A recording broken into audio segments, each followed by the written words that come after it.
So when you got into this kind of road and you have to give way to people, so this one, we've got a space on our left. So if I went forward there and blocked up the road, that could have been an issue and potentially get you a fault on your test. If there was no space, then that's a bit different. And you can actually save yourself. If you can reverse and get into a proper space and then allow the traffic to pass you, you might be able to save it. So in this road here, technically we have priority here because our lane is clear and theirs is blocked. But if I went through here and got too close to these cars, that could potentially be a serious fault. So these cars have to wait for us because their lane is the one that's blocked, our lane is clear. Even though that's the case, you still have to be careful and not force your way through, even though technically you're the one that has priority. So this road here is wide enough for two vehicles to go past each other. And what you see some learners do is they'll stick too far to the right, even though they've got all this space here. This van driver can see that we've got a space and they expect us to share that space by moving over a bit to the left. But what you see some drivers do is they'll stick to their lane thinking that, oh, it's my lane, so I don't have to worry about the other cars. But that's going to get you a serious fault because you should be aware that even though this is your lane, technically, you've got space to move over to the left. Therefore, you can share the road with the oncoming vehicle and everyone can keep moving smoothly. Another mistake that you can easily make is thinking that a parked car is in traffic and waiting behind them. So just like here, this car looks like it could be moving because it's got its lights on, but it's got its hazard lights on, showing us that it's actually parked. So that's the kind of thing you want to look out for: hazard warning lights, or how close they are to the left, and whether the mirror is tucked in or not. Just as easy as it is to mistake parked cars for cars that are in traffic, sometimes cars that are in traffic can look like they're parked as well. So some people might try to go around these cars, not realizing that they actually are part of a traffic. And the reason why they're stopping here because of a temporary light up there, and especially if this guy didn't have his brake lights on, it can be easy to mistake them for someone that's like parked up, especially if they're closer to the pavement as well. So you want to be looking out for that and making sure that the person in front of you isn't on the road and they're parked before you're trying to go around them. So more than likely you're going to get a sat nav on your test and you're going to follow the directions on a sat nav. And an easy way to fail for this is, let's say the sat nav told you to turn right and then the right is here, and then you realize at the last second and you try to turn quickly or last minute. That's going to get you a fault, and it's going to get you a serious fault. If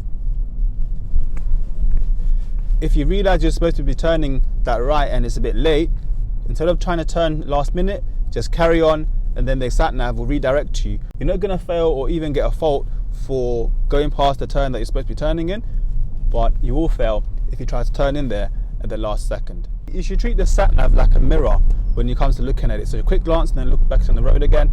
But what you see some people doing is they'll stare at the sat nav for too long, and then by doing that they'll lose track of where the car's going, or they'll lose track of speed. That's how you're going to get a serious fault, because you're not looking at the road, but you're looking too long at the sat nav. So to avoid making that kind of mistake, quick glances to see where the road is taking you, and then look ahead. Quick glance and then look ahead. So more than likely you're going to get a sat nav on your test and you're going to follow the directions on a sat nav. And an easy way to fail for this is, let's say the sat nav told you to turn right and then the right is here, and then you realize at the last second and you try to turn quickly or last minute. That's going to get you a fault, and it's going to get you a serious fault. If you realize you're supposed to be turning that right and it's a bit late, instead of trying to turn last minute, just carry on and then the sat nav will redirect you. You're not going to fail or even get a fault for going past the turn that you're supposed to be turning in, but you will fail if you try to turn in there at the last second. You should treat the sat nav like a mirror when it comes to looking at it. So a quick glance and then look back on the road again. But what you see some people doing is they'll stare at the sat nav for too long, and then by doing that they'll lose track of where the car's going, or they'll lose track of speed. That's how you're going to get a serious fault, because you're not looking at the road, but you're looking too long at the sat nav. So to avoid making that kind of mistake, quick glances to see where the road is taking you, and then look ahead. Quick glance and then look ahead. On some tests you're going to get asked to do the emergency stop, and what some learners do wrong is, once you get told to stop, they'll press the clutch first and then brake. So that way you're not going to stop the car properly, and you're going to fail for that because the car didn't really stop quickly enough like you should do in an emergency. The proper way to do this is, once you hear the word stop, you're going to brake and clutch down hard so that your car stops immediately and under control. And the next thing that people fail for here is they don't look around properly. So once they've stopped and they're trying to move on again, they get so excited that they just drive on. You're gonna get a serious fault for this. Really, what you should be doing is before you move on, do your checks all around and then move.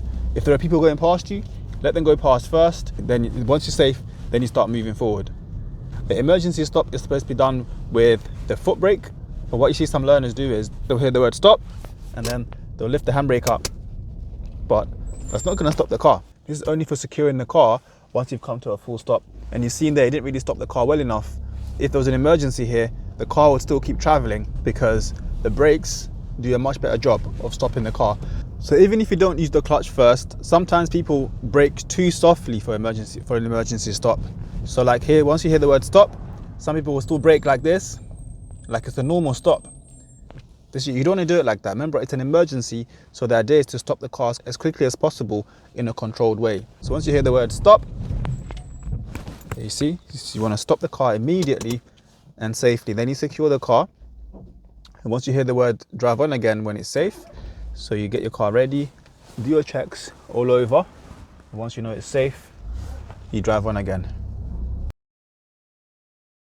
Usually, just before you finish your driving test, if the test center's got a car park, sometimes they'll get you to drive into a bay just so you're out of the way. The mistake people make here is they'll go too fast forward towards the bay and either hit the barrier or crash into the barrier. If you look at this barrier here, this is taken from Mill Hill Test Center car park, and you can see over time it's leaning to one side because so many people have crashed into it or hit into it or reversed into it.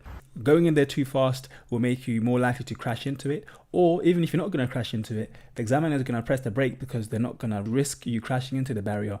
So to avoid that completely, just go in there slowly and then stop before you reach the barrier.